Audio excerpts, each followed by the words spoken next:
दिव्या को देखने लड़के वाले आए हैं, लेकिन उनकी बातों से लग रहा है कि वो लंबी लंबी फेंक रहे हैं। हमारे यहाँ 5 कार हैं, 7 बाइक्स हैं, फिर भी हम बस से आए हैं। वो क्या है ना कि हमें दिखावे का बिल्कुल शौक नहीं है। बड़ा नेक ख्याल है बेटा। लेकिन खुद की गाड़ी में बैठना दिखावा थोड़ी ना होता है।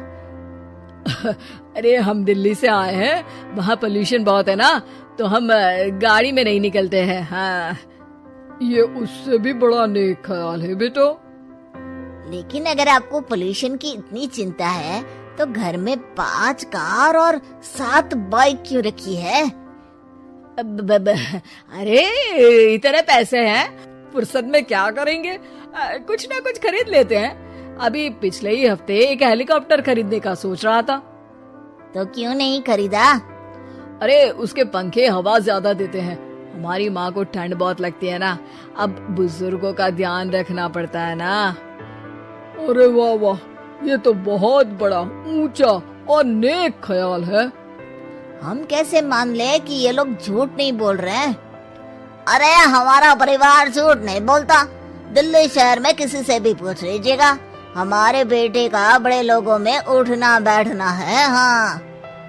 अरे छोटो चुप रह, इतने बड़े लोग हैं, झूठ क्यों बोलेंगे? हमारी फैक्ट्री है, और ऐसी फैक्ट्री कि यहाँ ग्राहक आया, इधर सामान बनाया जल्दी जल्दी, और हम हर काम ना जल्दी करते हैं। हाँ वही तो, तब जल्दी जल्दी अपनी बेटी का हाथ हमारे बेटे के हाथ में दे दीजिए। दिव्या के पिताजी दिव्या के भाई छोटू की एक भी बात न मानते हुए दिव्या की शादी दिल्ली के इस फेंकू परिवार में करवा देते हैं। जब दिव्या ससुराल पहुंचती है तब, आपकी कार्स और बाइक्स कहाँ है? मुझे बाहर जाना था किसी काम से। कार और बाइक्स? कौन सी कार और बाइक्स? अरे जब आप मुझे देखने आए थे तो कहा था ना कि आपके यहाँ 5 कार्स हैं और 7 बाइक्स हैं। हाँ हाँ, उस दिन थी, आज नहीं है। है? आज कहाँ गई? अरे जिनकी थी वो ले गए। मतलब वो आपकी नहीं थी? आपने तो कहा था हमारे घर पर है।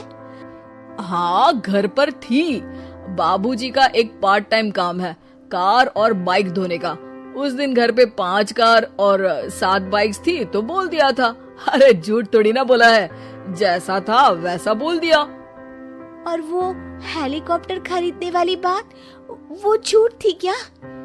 अरे बिल्कुल नहीं, शहर में एक नई कंपनी आई है पंखे की, जिसके पंखे बड़े हैं, कंपनी का नाम हेलीकॉप्टर रखा है। जब लेने गए तो हवा बहुत तेज फेंक रहा था, तो माँ ने बोला ठंडी लगेगी बेटा। वैसे भी दिल्ली में ठंड ज्यादा होती है ना। झूठ कहाँ बोला मैंने, जैसा था वैसा बोल दिया।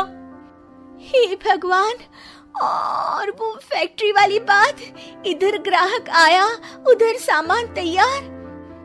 अरे वो भी तो बिल्कुल सही है। मेरा ना पानी पूरी का ठेला है, इधर ग्राहक आता है उधर पानी पूरी बना देता हूँ।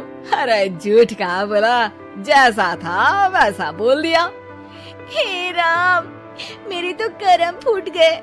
आपने तो कहा था कि आप लोगों का बड़े लोगों में उठना बैठना है। अरे है तो, पहले मैं बहुत बड़े लोगों के यहाँ नौकर था, जब भी कोई गलती करता तो वो मुझसे उठक बैठक लगवा देते। हो गया ना बड़े लोगों में उठना बैठना।